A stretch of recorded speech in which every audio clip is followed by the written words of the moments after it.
ဒီနေ့အလောကနေပြန်လာတာနဲ့ပဲပင်ပေါက်လေးကိုကြော်မယ်ဖြစ်ပါတယ်ရှင်။စီးမှပြန်လာတာပေါ့နော်။1010ပတ်ဆိုတော့နီနီ2000ဝယ်လာဖြစ်ပါတယ်။ပင်ပေါက်နဲ့ကြော်မယ်ပေါ့နော်။ကျက်သွန်ဖြူလေးလည်းဒီလိုမျိုးလေးလောက်လိုက်ပေးပါတယ်ရှင်။အရင်ဆုံးကျက်ဥလေးကြော်ပါမယ်။ကျက်ဥက3လောက်လောက်ကျွန်မကြော်ပါမယ်ရှင်။ဒီနေ့ကျတော့တော်တော်လေးကိုလန့်သွားတဲ့ရဲ့ပေါ့နော်။ရန်သွားပြီးမဲ့လည်းကျွန်မတို့စားကြရီပါရီတော့စားရသေးတယ်ရှင်။ကျက်ဥကြော်ပြီးတာနဲ့မျက်နှာဒီလိုမျိုးပုံစံလေးပေါ့နော်။ရန်နဲ့ကျက်သွန်ဖြူထက်တဲ့စနွေးမုံလေးနဲ့ထက်ပြီးတော့မက်တာလေးနဲ့ငယ်ထက်ပြီးတော့ပဲပင်ပေါက်ကြော်ပါတယ်ရှင်ဒီနေ့ရလာတဲ့ပဲပင်ပေါက်ဆိုလို့ရှိရင်အရန်လာတဲ့ရှင်နောက်ပြီးတော့တအားများတယ်ပေါ့နော်1010ဆိုလို့ရှိရင်လည်းအများကြီးရပါပြီပေါ့နော်ဒီမျိုးကြော်လိုက်ပါတယ်နောက်ပြီးတော့အရသာရှိအောင်ဆိုလို့လည်းလို့ဒီလူနဲ့နာမဟော်လေးရဲ့ကျွန်မအနေငယ်ထည့်လိုက်ပါသေးတယ်ရှင်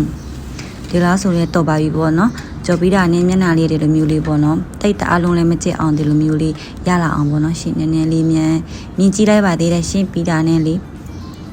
ဒါဒီနေ့စားညစာလေးဖြစ်ပါတယ်ရှင်သမင်းကိုနည်းနည်းစားပြီးတော့ဟင်းလေးများများစားမဲ့ရက်လေးပေါ့နော်